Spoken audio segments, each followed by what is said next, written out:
जैसा कि हम सभी जानते हैं कि त्रेता युग में भगवान विष्णु प्रभु श्री राम के रूप में जन्म लिए थे और इस जन्म में महाबली हनुमान उनके सेवक थे। ऐसा माना जाता है कि राम भक्त श्री हनुमान चिरंजीवी हैं और पृथ्वी के अंत तक यहाँ मौजूद रहेंगे। परंतु दर्शकों, आज मैं आपको श्री राम और उनके भक्त हनुमान के कथा की जगह भगवान कृष्ण और महाबली हनुमान जी की एक ऐसी कथा के बारे में बताने जा रही हूँ जिसके बारे में कम ही लोग जानते हैं। इस कार्यक्रम में मैं आपको बताऊंगी कि आखिर हनुमान जी और श्री कृष्ण के अस्त्र सुदर्शन चक्र के बीच किस बात को लेकर युद्ध हुआ था और उसका परिणाम क्या हुआ था। नमस्कार दर्शकों, मैं शिवप्रिया सिंह स्वागत करती हूँ आप सबका एक बार फिर हमारे इस खास प्रोग्राम में। दोस्तों, कथा के अनुसार एक समय सुदर्शन चक्र को अपनी शक्ति पर अहंकार हो गया था। वह मन ही मन सोचने लगा कि तीनों लोकों में उससे बड़ा कोई भी शक्तिशाली नहीं है। सुदर्शन चक्र को यह अभिमान हो गया था कि भगवान श्री कृष्ण भी अंत में दुष्टों का नाश करने के लिए मेरे ही सहायता लेते हैं। इधर इस बात का ज्ञान तब भगवान श्री कृष्ण को हुआ तो उन्होंने निश्चय किया कि किसी भी तरह सुदर्शन चक्र के अहंकार को तोड़ना ही होगा। फिर भगवान श्री कृष्ण ने सुदर्शन चक्र के अभिमान तोड़ने के लिए हनुमान जी की सहायता ली और उन्होंने हनुमान जी को याद किया। कहते हैं कि दूर रहते हुए भी भक्त और भगवान दोनों एक दूसरे की बात समझ जाते हैं, इसलिए श्री कृष्ण की याद करते ही हनुमान जी समझ गए कि प्रभु उन्हें याद कर रहे हैं। चूंकि हनुमान जी ये जानते थे कि उनके प्रभु श्री राम और श्री कृष्ण एक ही हैं, इसलिए वो बिना किसी देरी के द्वारका के लिए निकल पड़े और द्वारका पहुंचकर वो श्री कृष्ण से मिलने दरबार में जाने की बजाय द्वारिका के राज उपवन में चले गए।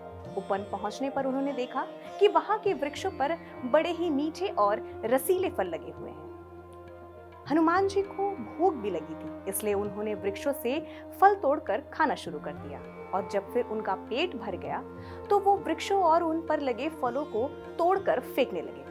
उधर जब इस बात का पता दरबार में बैठे श्री कृष्ण को पता चला तो वो मन ही मन मुस्कुराने लगे और फिर उन्होंने अपनी सेना को आदेश दिया कि जाकर उस वानर को पकड़ लाए। श्री कृष्ण का आदेश पाते ही उनकी सेना हनुमान जी को पकड़ने के लिए राज उपवन के लिए निकल पड़ी।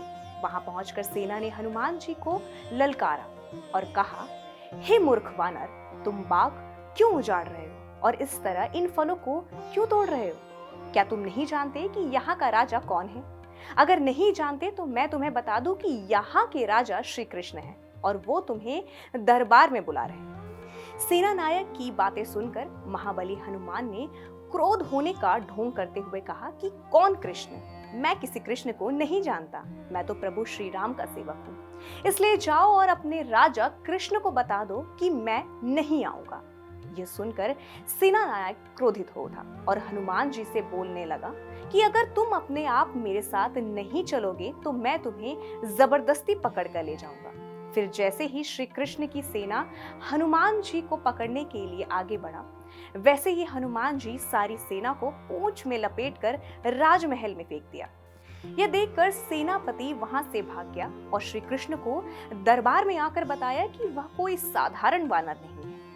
फिर उसने श्री कृष्ण को सारी बातें बताई। उसके बाद श्री कृष्ण ने अपने सेनापति से कहा कि आप उस वानर को जाकर कहिए कि श्री राम आपको बुला रहे हैं। यह सुनकर सेना नायक वहां से हनुमान जी के पास चला गया। इधर श्री कृष्ण ने सुदर्शन चक्र को आदेश दिया कि तुम्हें द्वार की रखवाली करनी है और इस बात का भी ध्यान रखना है कि कोई भी बिना अनुमति के अंदर ना आ पाए।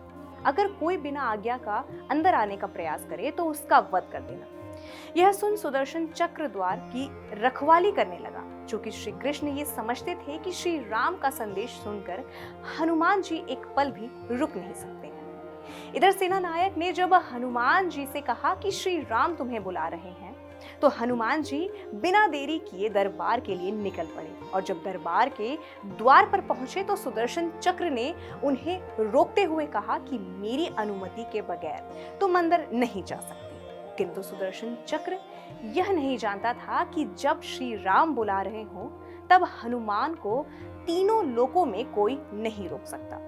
सुदर्शन की बात सुनकर हनुमान जी ने सुदर्शन से अपना रास्ता छोड़ने के लिए कहा, लेकिन सुदर्शन ने हनुमान जी को युद्ध के लिए ललकारा और फिर दोनों में महाभयंकर युद्ध होने लगा। किंतु कुछ देर बाद जब हनुमान जी को यह ज्ञात हुआ कि सुदर्शन के साथ युद्ध में उलझकर मेरा समय बर्बाद हो रहा है, तो उन्होंने मन ही मन सोचा कि किसी भी तरह इस युद्ध को जल्द ही समाप्त करना होगा। उसके बाद उन्होंने सुदर्शन को पकड़कर अपने मुंह में रख लिया और फिर वो अंदर दरबार में पहुंच गए। दरबार में पहुंचकर हनुमान जी सबसे पहले श्री कृष्ण के चरणों में नतमस्तक हो गए। ये देख श्री कृष्ण जी ने हनुमान को गले से लगा लिया और फिर उन्होंने पूछा, हनुमान तुम अंदर कैसे आए? क्या किसी ने तुम्हें रोका नहीं? तब हनुमान जी ने कहा, भगवान सुदर्शन ने रोका था, परंतु मैंने सोचा आपके दर्शनों में ज्यादा विलंब ना हो, इसलिए मैं उनके साथ युद्ध में नहीं उलझा और उन्हें मैंने अपने मुंह में दबा लिया। इतना कहकर हनुमान जी ने अपने मुंह से सुदर्शन चक्र को निकालकर श्री कृष्ण के चरणों में रख दिया। यह देख सुदर्शन चक्र का सर शर्म से झुक गया और इस तरह अब उसका घमंड भी चूर हो गया था। दर्शकों, आज के इस प्रोग्राम बस इतना ही। मिलते हैं अगले प्रोग्राम में एक नई जानकारी के साथ। तब तक के लिए नमस्कार।